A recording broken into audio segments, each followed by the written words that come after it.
हामी नेपालीहरूको अखण्डता, सार्वभौमसत्ता, स्वतन्त्रता र राष्ट्रिय एकता इतिहासमा पनि कहिले पनि विचलित भएको थिएन, वर्तमानमा पनि भएको छैन र भविष्यमा पनि हुने छैन। हामी नेपाली हुनमा गर्व गर्दछौँ। सम्पूर्ण नेपालीहरूमा हामी राष्ट्रिय प्रजातन्त्र दिवस उपलक्ष्यमा हार्दिक हार्दिक शुभकामना व्यक्त गर्दछौँ। यो हो कार्यक्रम सामसङ नेपाली तारा।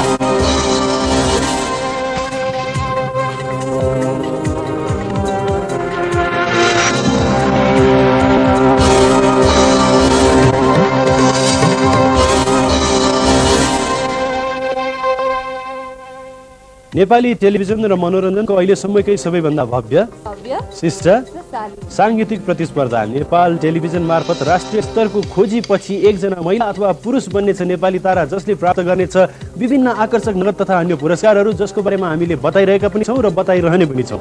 यही खोजी अभियानमा अब धराको पालो नारायण घाटको।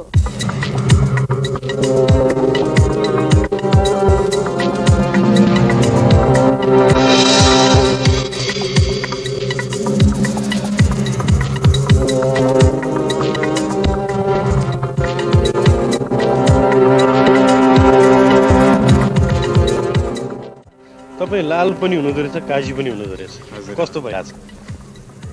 मलाई आशा छ म काजी भन्दा पनि माथिल्लो पदमा चाहिँ पुग्न सक्नेछु भन्ने मलाई एकदम ठुलो विश्वास छ। म पूर्ण रूपमा विश्वस्त छु। ज्यानको दान तिमीले दियौ म तिर्न सक्दिन, सधैँको ऋणी म तिर्न सक्दिन। लाल काजीको स्वरले वास्तवमै निर्णायकलाई मन्त्रमुग्ध बनाएको थियो।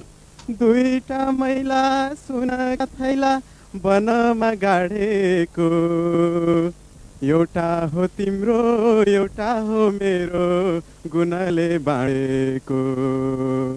यो आवाजलाई कतिसम्म बिल्डअप गराउन सक्छौँ हामी त्यो सम्भावना हेरेर अहिले हाम्रो तीनजनाको बिचमा यही सर चल्ला, त्यो सम्भावनाले हेरेर तपाईँलाई चाहिँ नि हामी अर्को राउन्डमा चाहिँ नि हामी लैजाँदैछौँ।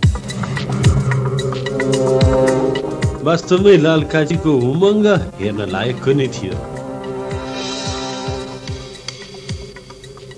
तपाईँले अघि पनि भन्नुभएको थियो म 100% कन्फिडेन्ट छु म सेलेक्ट हुन्छु भनेर। हजुर भनेकै हो। नेपाली तारा बन्छु भने कतिको कन्फिडेन्स छ? मलाई एकदम फुल कन्फिडेन्स छ। भोलौ है माया सुटुकै आउनु है मेरो आँखाको। अर्कोतिर रिस्माको उत्साह पनि हेर्न लायकको नै थियो। प्री अडिसनको लागि उहाँ स्कुल युनिफर्ममै आइपुग्नु भएको थियो। त्यसमा पास भएपछि फर्स्ट राउन्डमा जानुभन्दा अघि उहाँ के भन्दै हुनुहुन्थ्यो? मेरो सानैबाट इच्छा हो कि यो चाहिँ होइन, अब म गीत बनाउन नि सक्दिनँ होइन, लेख्न नि सक्दिनँ, तर गाउने चाहिँ एकदम सानैबाट इच्छा हो कि अब यो मेरो गोल्डेन चान्स हो होइन। त्यही भएर म स्कुल हातेर पनि आइरहेछु कि म अब यदि सेलेक्ट भएर होइन काठमाडौँ जानु पऱ्यो भने म मेरो पढाइ छोडिदिन्छु कि।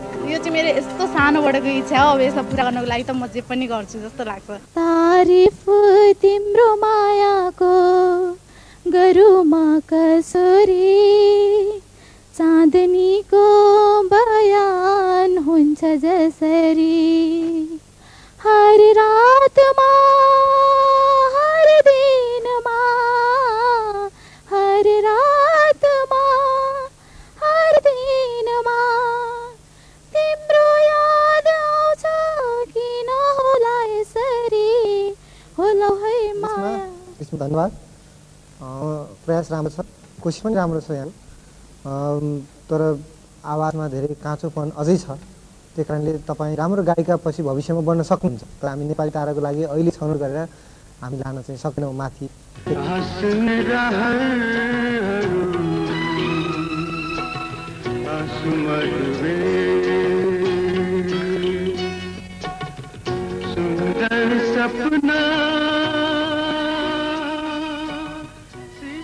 तर रिस्माको सपना साकार हुन सकेन।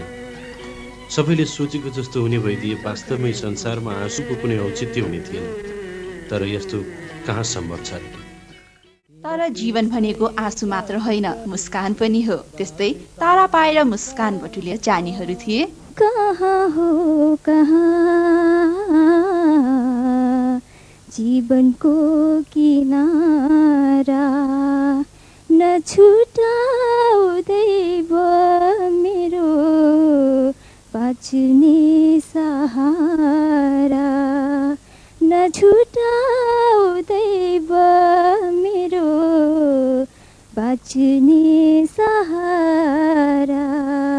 कमी कमजोरी हटाउनु होला, रियाज गर्नुहोला र योभन्दा बेस्ट पर्फर्मेन्स दिनुहोला र काठमाडौँमा चाहिँ नि तपाईँलाई हामी निम्तो गर्छौँ।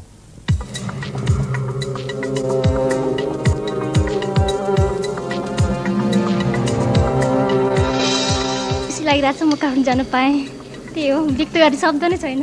जति हाँसौँ जति नाचौँ दुई दिनको पाहुना नदेखे चाहिँ बाटो काटी पर पुगी फर्की हेर्दा तिमीसँग जुदाई मुटु भित्र राको बल्दा। भित्रबाट हाँसेको छु म, अनुहारमा हाँसो नआए पनि खुसी लागेको छ। यति धेरै पार्टिसिपेन्ट्सहरूमा म सेलेक्ट भएँ। पहिला त मैले बताएको पनि थिएन, उहाँहरूले मेरो कमेन्ट गर्नुभयो थोरै कहाँ कहाँ कमजोरी भयो भनेर। म त सेलेक्ट भइनँ होला जस्तो लागिरहेको थिएँ, फेरि पछि सेलेक्ट भयो भनेर यहाँ चाहिँ इन्डिकेसन दिनुभयो उहाँहरूले।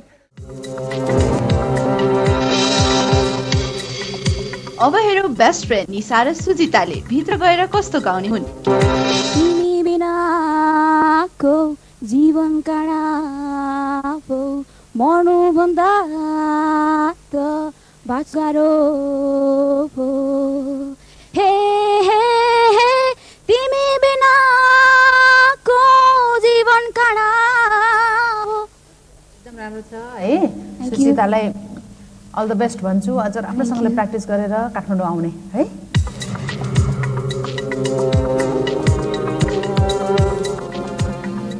अब तपाईँको फ्रेन्डसिपमा केही तलमाथि हुन्छ कि अझै बढ्छ कि कस्तो रूपमा लिनुहुन्छ?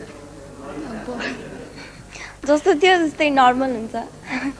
उसको सेलेक्ट भएन, उसकोमा पनि म आइएम फिलिङ ब्याड, तर के गर्नु म आफूमा पनि खुसी नै छु।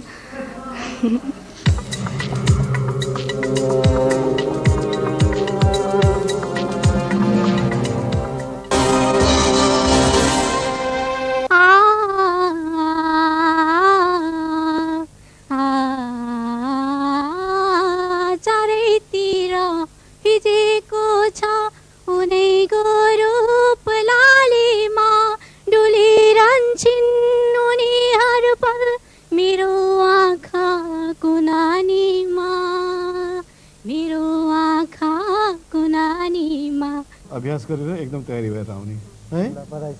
मायाको पहिलो सौगात स्वरूप हृदयको मेरो सानो अनुरोध कोरेर मायाको दुई शब्द तिमीलाई मेरो यो प्रेम। सङ्गीता आफू केटी भए पनि उहाँले गाउने गीतहरू जति सबै केटाहरूका गीत मात्र थिए। ठिक छ, ठिक छ, तपाईँ काठमाडौँ आउने, तर तपाईँको गीत सेलेक्सन भएको छैन, ठिक छैन।